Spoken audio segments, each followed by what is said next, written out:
Hi my dear Bollywood peoples in the world good morning. அன்பானவர்களே, பிரியமானவர்களே, உன்னதமானவர்களே, உண்மைக்காக உண்மைக்காக உண்மைக்காக உழைப்பவர்களே, அப்படிப்பட்ட உழைப்பில் ஒரு காவயிறு சோறு கூட இல்லாமல் வறுமையிலும் நோயிலும் இந்த சமுதாயத்தில் கிடந்து சாகுகிறவர்களே, நீ செத்துப்போ, ஆனால் உன் பிள்ளைங்க பாவம்பா.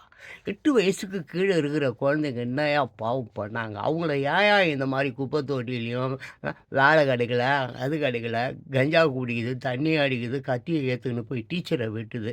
இந்த மாதிரி வளர்க்கக்கூடிய மாதா பிதா குரு தெய்வத்தை நான் வணங்குவதும் இல்லை, வெறுக்கிறேன். சரி, ஒரு ஜென் கதைக்கு போகலாம். என்னை பணிய வைக்க முடியுமா அப்படி சொல்லிட்டு ஒருத்தர் சுத்தினுகிறார். யார்? தத்துவ ஞானின்னு வச்சிங்களேன். இந்த ஞானி மாதிரி ஒருத்தவன்னு வச்சிங்களேன், ஒரு கிறுக்கன்னு வச்சிங்களேன், ஒரு மென்டல்னு வச்சிங்களேன், ஒரு பைத்தியம்னு வச்சிங்களேன், ஒரு லூசுன்னு வச்சிங்களேன். இருக்கிற வேலையெல்லாம் விட்டுட்டு எவனாவது இந்த மாதிரி பழப்பத்து போய் வீடியோ மயிறு இணையதளம் இதெல்லாம் பண்ணுவானா? நான் பண்ணின்னு இருக்கிறேன்ல ஐயா. இன்னைக்கு உலகமே எல்லாம் இந்த ஃபோனுக்குள்ளே முடங்கி கிடக்குதுப்பா. இணையதளத்தில் இந்த கருமம் பிடிச்சவங்ககிட்ட எப்படியாவது பேசுங்களேன். அதுக்கு நான் தேர்ந்தெடுத்த வழி தான் இது. சரிப்பா, கதிக்கு போகலாம். ஆமாம், பங்கி அப்படி சொல்லிட்டு ஒரு துறவி இருக்கிறார். பங்கி யார்? ஜென் துறவி.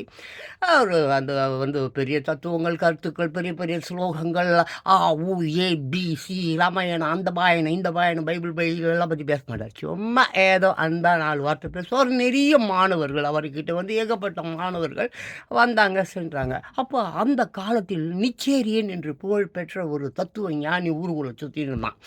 அதெல்லாம் சும்மா இல்லாது போல நம்ம ஊரில் பாடல் ஆசிரியர், கவிதை எழுதுபவன், கதை எழுதுபவன், ஆத்தூர் ஆத்தூர் ஆத்தூர் ஆத்தூர். அப்புறம் நான் இன்னொரு கெட்ட வார்த்தை சொல்லுவேன், ஓ ஓ ஓ ஓன்னு. அந்த மாதிரி ஆத்தருக்கு தன் ஊர் சுற்றின்னு இருப்பாங்கள்ல, பெருமை பேசிக்கொண்டு சில்லறைக்கு காலடி விட்டு சொரிஞ்சு விட்டு துடுவாங்க அந்த மீடியா பசங்க மாதிரி.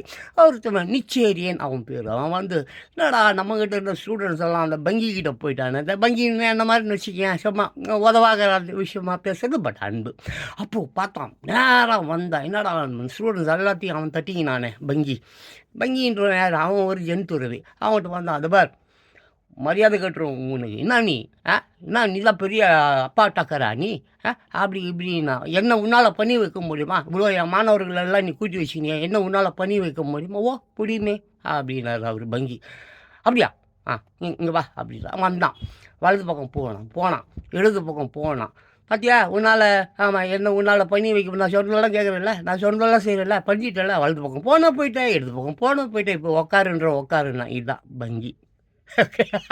இதான் பங்கி. இப்படி தான் நீயும் இருக்கணும்.